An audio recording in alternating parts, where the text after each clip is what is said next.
Let's change some tires. To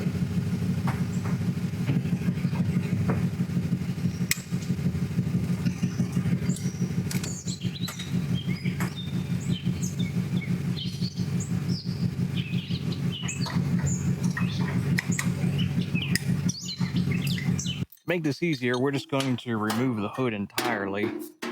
That way it doesn't get crushed.